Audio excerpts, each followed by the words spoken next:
This is Chris from Canopy Crypto, and this video is all about how to choose altcoins with crypto. Not what to choose, how to. And I think a lot of people overlook their process in terms of finding and researching altcoins on the internet.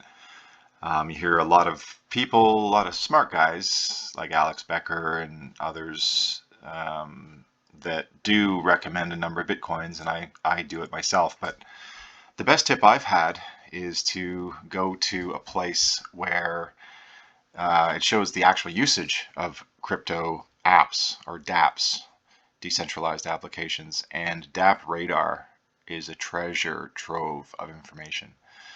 And you'll see some interesting trends. So what I do is I go over to dApp Radar and I look at all of their dApps and I sort them by users.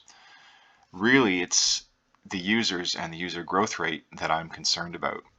And you'll see the top 10 dApps all the way from PancakeSwap down past Splinterlands, OpenSea, and so on. So just some interesting things to notice here. And again, I put like a 30-day window, sort by users.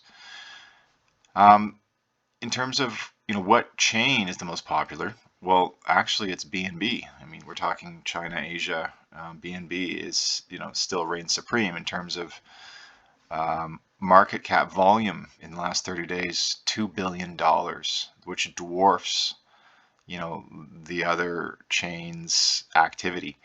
So just know that BNB and PancakeSwap are forces to be reckoned with. So when you're investing, think about that.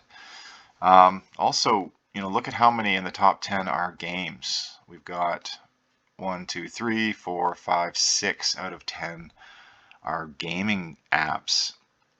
And then there's PancakeSwap, which is a decentralized finance, and there's some other marketplaces. Another thing to look at is look at OpenSea.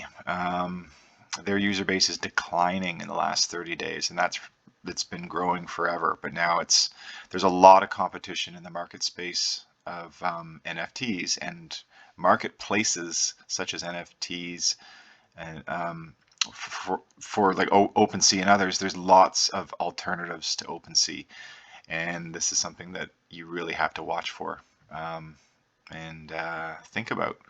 So yeah, look at the importance of gaming though. Again, and these are BNB chains for Alien Worlds, but Axie Infinity and so on. I'm also a big proponent of the Polygon network, and I'm a holder of Matic, for example. So I'm bullish on Matic, but you'll get a sense of what chains are these apps using, and Polygon comes up, Solana for OpenSea, but a lot of the if you look again at users, a lot of the platforms are now moving to cheaper fees, and any marketplace now, like NFT marketplaces, are often launching on Polygon versus just strictly ETH or other sort of options like Solana or Cardano. So yeah, this is just something to keep in mind. You don't just look at the altcoins, look at the process, and check out dApp Radar for both user activity for dApps, but also volume of money. And you'll be amazed if you look at the volume of money in the last 30 days, how much money, we're talking billions between the top 3 DeFi sites. That's $6 billion. And look at these. Polygon is in the 3rd and 4th place for exchanges. So Polygon, of course, BNB is still the top, again, given the population of China and Asia. But something to think about. Think about what the network is. And again, Polygon shows up for QuickSwap and, volume over the last 30 days. Very, very high for PancakeSwap as well. So Polygon and BNB are forces to be reckoned with. Cake is the native coin of PancakeSwap. When you stake coins and for liquidity, you farm and stake your coins, you can get paid in cake. Think about that as an altcoin. Well, not even an altcoin anymore. Anyway, hope this is helpful. Thanks.